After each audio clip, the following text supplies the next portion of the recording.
Hola, ¿qué tal? Es un placer una vez más estar con ustedes aquí en el programa Participación Global, patrocinado por el Comité de Educación Superior del Exterior y, ¿por qué no?, por todo este panel de personalidades que nos acompañan.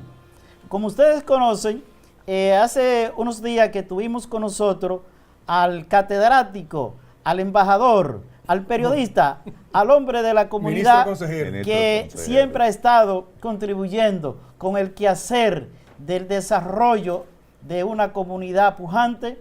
Carlos Márquez nos acompaña en el día de hoy y nada, aquí estamos una vez más para continuar con las preguntas que quedaron del programa anterior. Carlos, es un placer escucharle, es un placer. Además, nosotros queremos resaltar nuevamente aquí con ustedes la participación de Carlos McCoy. Carlos McCoy es una persona de la comunidad que ha estado contribuyendo con el desarrollo, al igual que Juan David William, un ilustre hombre de la comunidad, una persona que ha estado envuelto en lo que son las cosas políticas, comunitarias y, por qué no, también lo que es el área del periodismo.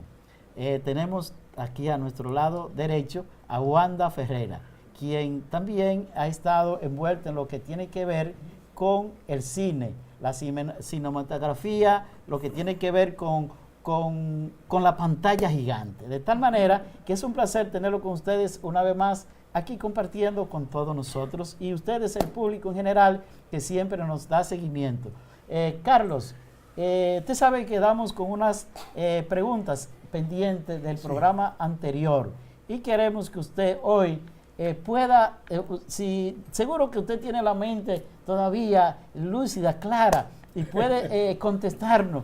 ¿Qué fue lo que preguntaron Castillo, César Mella y otros?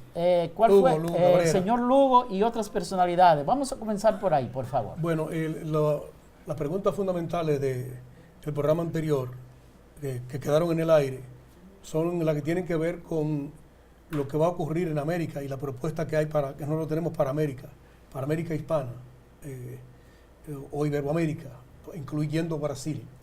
Y que si había un país que podía emerger como una potencia. Esa es otra pregunta. Y la pregunta que formula Lugo Cabrera también, y que tiene que ver, envuelve también a Adam Smith, y sobre todo que tiene que ver también con una solución de manera global a la crisis.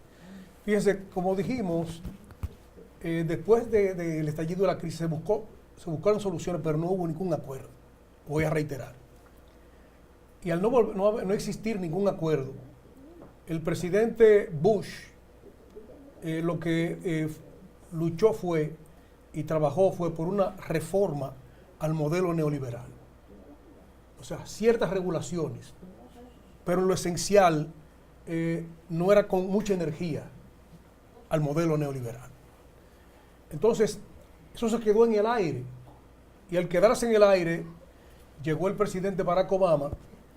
Y Barack Obama llegó precisamente con una visión crítica al modelo neoliberal. Llegó a la presidencia con una visión crítica. Porque él decía, y recuerdo, lo dice en su libro La audacia de la esperanza, dice, es que yo estando en mi casa donde mi madre, vi a mi madre hablando con la aseguradora, pidiéndole que le diera asistencia de salud con un cáncer. Y esa empresa aseguradora tenía dificultades, se negaba. O sea, entonces, cuando él llega al poder encuentra 45 millones de estadounidenses que carecían de seguro médico. Intenta restablecer el seguro médico que existía, o sea, la asistencia de salud que existía durante el estado de bienestar antes del modelo neoliberal. Pero tropieza con la realidad del Congreso. Él pudo haberlo impuesto por decreto, pero él inteligentemente trató de involucrar a todos los congresistas, a todos los legisladores, tanto republicanos como los demócratas. Y se le pasó el tiempo en el primer periodo. Perdió el segundo round, el primer periodo de materia congresional, y entonces logró mínimamente crear el Obamacare. Fíjese que Trump llegó al poder con la idea de echar atrás todo eso. Prácticamente lo que fue la gestión de Barack Obama, el presidente Trump tenía la fijación de eliminarlo. Era una línea de tierra arrasada, pero no ha podido porque precisamente Obama se cuidó de hacer un consenso. Ahí se involucraron todos los legisladores republicanos y se involucraron los legisladores demócratas. De manera general, ese presidente que llegó con esa visión no pudo acometer abiertamente una política nacional no neoliberal, porque lo que se había acordado eran reformas al modelo neoliberal como tal. Y él tuvo que ajustarse a eso, como tuvieron que ajustarse todos los presidentes de América después de 1980 a esas políticas neoliberales. O sea, es un modelo. Entonces, ese modelo llegó un momento en que muchos entendían, bueno, hay que volver, decía un economista, hay que volver a los principios que dieron origen a Estados Unidos. Decía otro que la causa esencial de lo que fue la crisis del modelo neoliberal y el gran derrumbe del neoliberalismo fue la inversión de 25 mil millones de dólares mensuales que se hacían en la guerra de Irak, dice Loretta Napoleoni. Otro planteaba que era el resultado de la crisis moral, de una crisis moral que afectaba a los Estados Unidos y a los países capitalistas de manera general. Y en el caso específico de Michael Lewis, decía, porque yo terminé el programa anterior a partir de la pregunta que hizo Hugo Cabrera y la introducción que hizo en principio, diciendo que Adam Smith veía, o en este caso planteo yo, veía en el capitalismo bondades, como tú decías, mientras Marx veía arritmia, crisis periódicas y desigualdad. Entonces Michael Lewis dice que hay que volver a ellos para poder entender lo que ha pasado, lo que pasó con el modelo de desarrollo neoliberal. Y yo digo ahora, para seguir entendiendo lo que está ocurriendo con la guerra comercial que se ha iniciado. ¿Qué quiero vaticinar? Que se hace necesario que los países desarrollados, porque hay unos países que estaban en desarrollo y que fueron los que sostuvieron la economía mundial en medio de la crisis. Estamos hablando de los países BRIC. Estamos hablando de Brasil, el joven que preguntaba sobre una potencia posible en América, pero fíjese lo que ha pasado en Brasil. Brasil, que se había colocado en el mapa económico mundial a nivel de la décima economía de la Tierra, ahora se ha retrocedido como resultado de una estupidez de acción política en esa tierra. O sea, algo lamentable. Entonces, ese país que venía perfilándose como una nación de primer orden, se ve ahora con ese revés. Entonces, lo que se proyecta de manera general es la obligatoriedad, porque en el libro El Gran Derrumbe del Neoliberalismo, yo subtitulo abajo, surgen los demonios de la guerra, surgen los temores de los demonios de la guerra. Esta guerra comercial podría desembocar en lo peor. De ahí que las naciones están en la obligación de ponerse de acuerdo en torno a cuál modelo van a desarrollar, porque los países renanos que no sufrieron con crueldad, con dureza, lo que fue el derrumbe del modelo neoliberal, son los que precisamente se oponen a volver al nacionalismo, a volver al proteccionismo.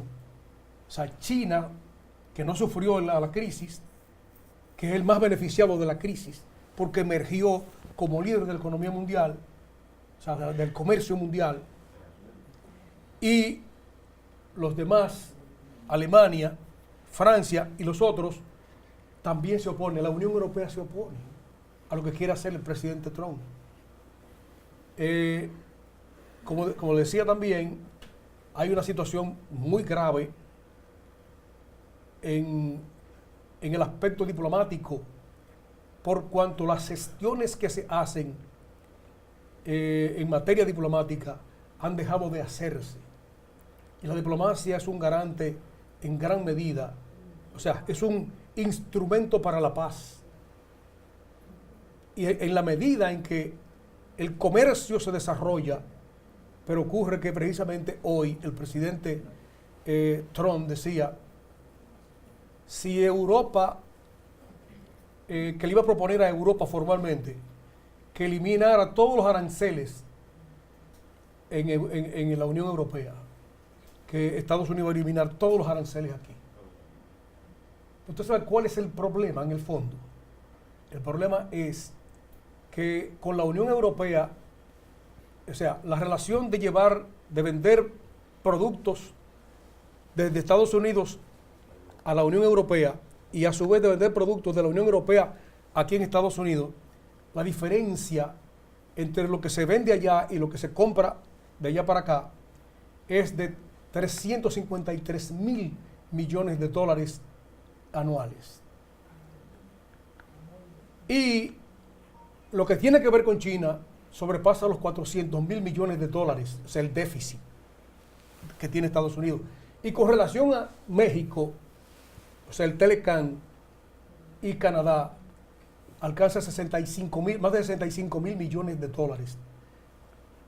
Naturalmente, un presidente como Donald Trump, que no conoce una serie de instrumentos de la diplomacia, o sea, o no lo observa, quiere resolver los problemas del país. El problema es el procedimiento, el problema es la forma en que se está haciendo, y eso ha chocado en gran medida con esas naciones. Quiere volver al nacionalismo, al Estado protector, en un momento en que, como decía Fidel Castro desde el 98, la globalización ya era irreversible. Pero hay que poner, los países tienen que, Estados Unidos, o sea, una gran nación con una capacidad productiva enorme, con hombres y mujeres de primera línea, o sea, ejemplo de desarrollo en el mundo por tradición, tiene que buscar una fórmula para evitar lo peor frente a Europa y frente a Asia. Carlos, nosotros nos sentimos más que contentos de tenerlo con nosotros, con la audiencia aquí. Ha sido algo sumamente importante escucharle con esas sapiencias, con esos conocimientos de alto nivel. Vamos a continuar con las preguntas porque dentro del público hay varias personas que han estado levantando las manos, donde están interesados en seguir haciendo preguntas acerca de lo que es el derrumbe del neoliberalismo a nivel del mundo, que es el tema principal que estamos tratando hoy con Carlos Márquez. No obstante, Carlos, sería muy importante que usted, antes de irse hoy, nos hable 2 o 3 minutos sobre lo que ha sido la diplomacia, además de lo que usted ha dicho, porque el Comité de Educación Superior, la Universidad Federico Enríquez y Carvajal, recientemente realizó su diplomado y en parte se basó en lo que es la parte diplomática. Se habló ampliamente, pero sí, sería muy importante que escuchar sus opiniones, además del libro que usted recientemente terminó de publicar aquí en Nueva York sobre lo que es la diplomacia. De tal manera que vamos a tener a un joven que tiene una inquietud, el cual sería importante que pase al micrófono. Por favor, ¿cuál es su nombre? Buenas noches, mi nombre es Osiris López. Osiris López. Soy miembro del equipo de producción de Visión Democrática, un programa que se transmite por el 89.3, el cual David ha participado. Bien, excelente, es un placer. La pregunta es la siguiente. El capitalismo lleva la parte destructiva, es decir, intrínseca, está dentro del capitalismo. la cual cada X tiempo presenta, cada 8, 10 o 12 años, presenta una catástrofe. Carlos Marx fue un gran crítico y estudioso del capitalismo. El neoliberalismo ha sido la expansión del capitalismo. Y usted ha dicho que se debe buscar lo mejor del uno y del otro. ¿Cree usted que a través de 200 o 300 años de capitalismo y de los últimos años de neoliberalismo se puede encontrar una solución entre ambos? Sí, claro, porque China está teniendo éxito. Rusia está avanzando en eso. Alemania está en eso. Japón, lo mismo que Canadá. Son países que mantienen una economía sólida. Todos los países. Marx, un científico social de primer orden, como Adam Smith, un extraordinario pensador de la visión económica del mundo, o sea, entre otros intelectuales que produjeron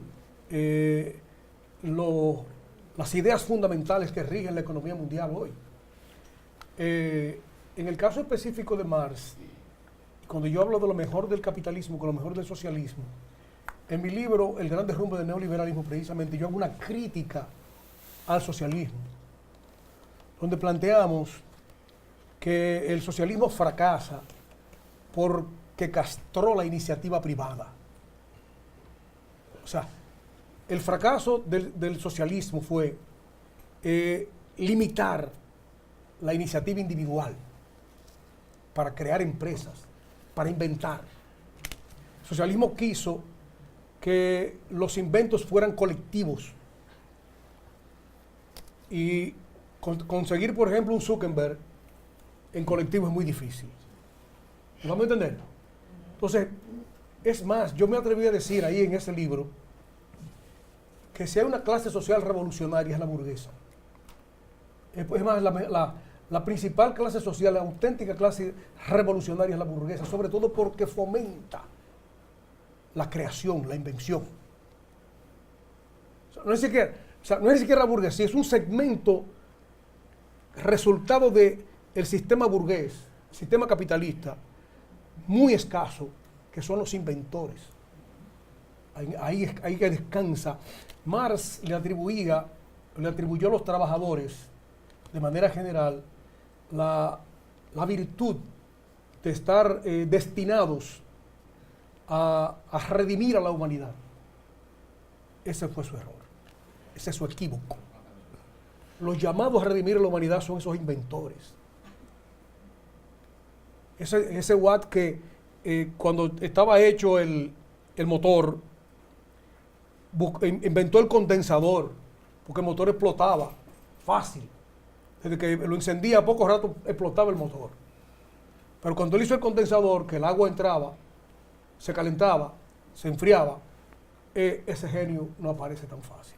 Bien, vamos a continuar con el desarrollo de este programa y vamos a tener ahora la participación de Rudy Durán, un prospecto alumno del Diplomado de Ciencias Políticas, Geopolíticas y Relaciones Internacionales. Rudy, vamos a ver la pregunta breve porque el tiempo nos apremia. Muchas gracias por la oportunidad. Yo soy comerciante. El micrófono. Comerciante, como decía Bolívar, ya egresado de los diplomados que se han dado, ambos diplomados. Mi pregunta va relacionada principalmente a los gobiernos de Latinoamérica que se han quedado atrás, diríamos año luz, a lo que es el cambio que se da tecnología por materia prima.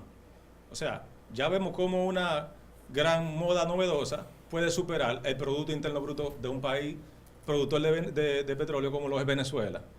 En otro factor, también vemos cómo Latinoamérica no ha superado la intolerancia al fracaso. O sea, no financiamiento a los nuevos, a la juventud, a las empresas jóvenes, no creen en la juventud y ha dejado eso a un lado. Entonces, ¿a qué usted como dominicano, en este caso, atribuye el poco interés político-empresarial que que hay en la República Dominicana de que no haya un cambio, de que no haya ese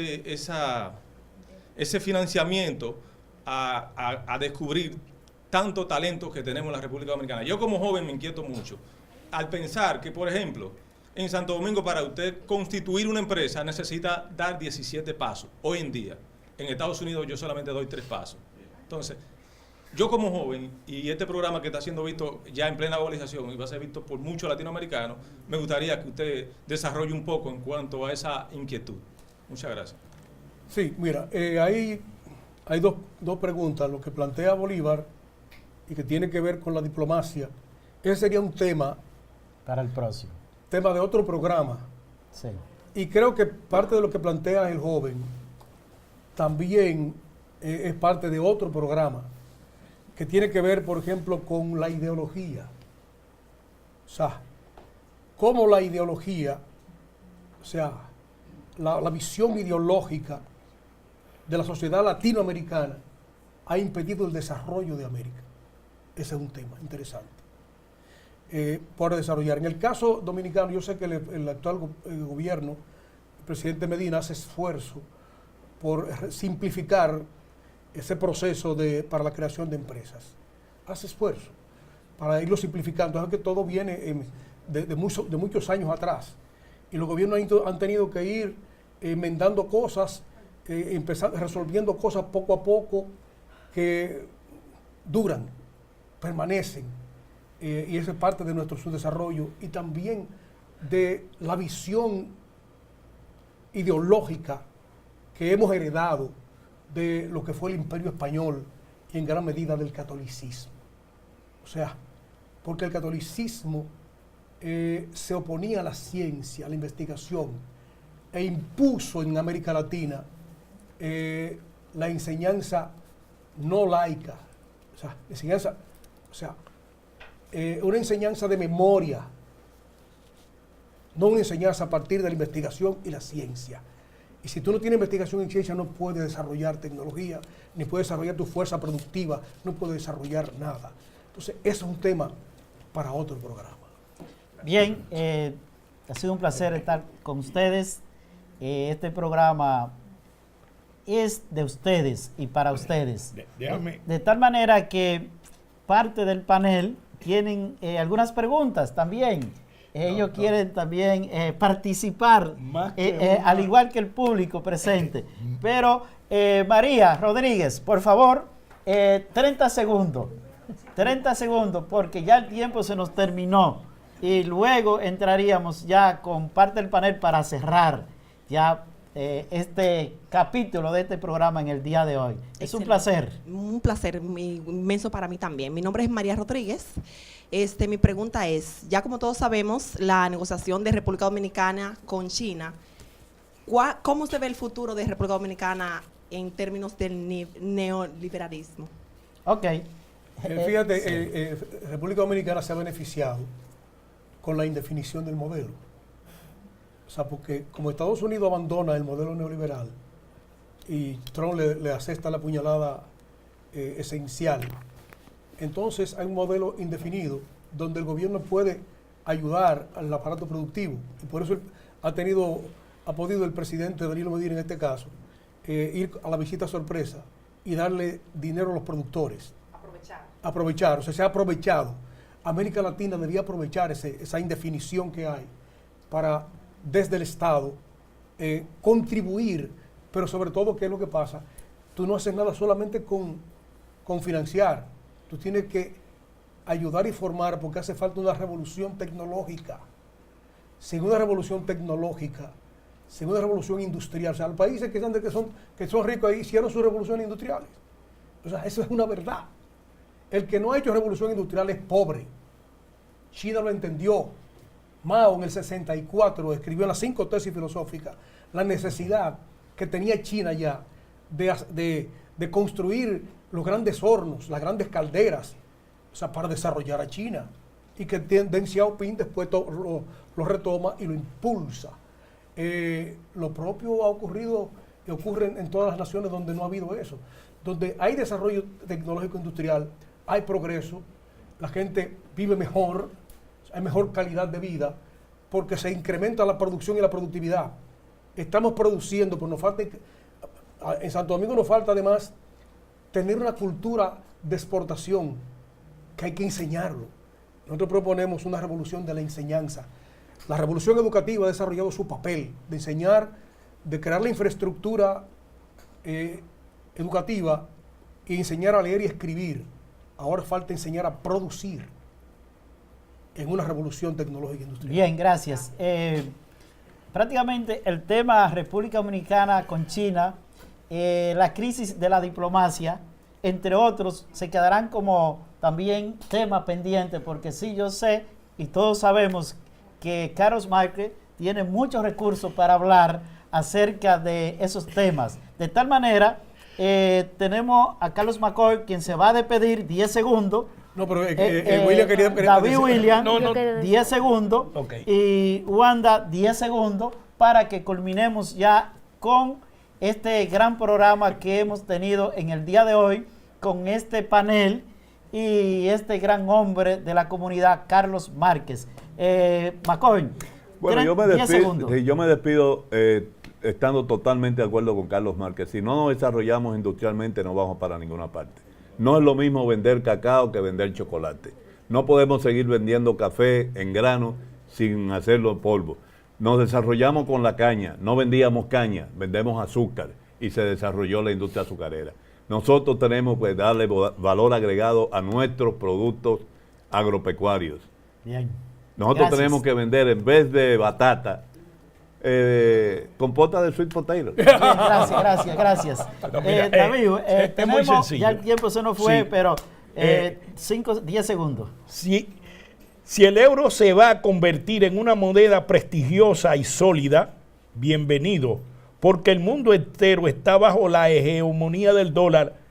Ojalá que el yen se salvara, ojalá que Rusia pudiera multipolar en lo económico y Europa hoy, 1998, en día es el único continente capaz de crear una bipolaridad económica con los Estados Unidos. Muchísimas gracias a todos los presentes, muchísimas gracias a este panel y esperamos que nos encontremos pronto una vez más para que así podamos continuar nutriéndonos de los conocimientos que hoy nos brindan estas celebridades de personas que hoy nos honran con su presencia.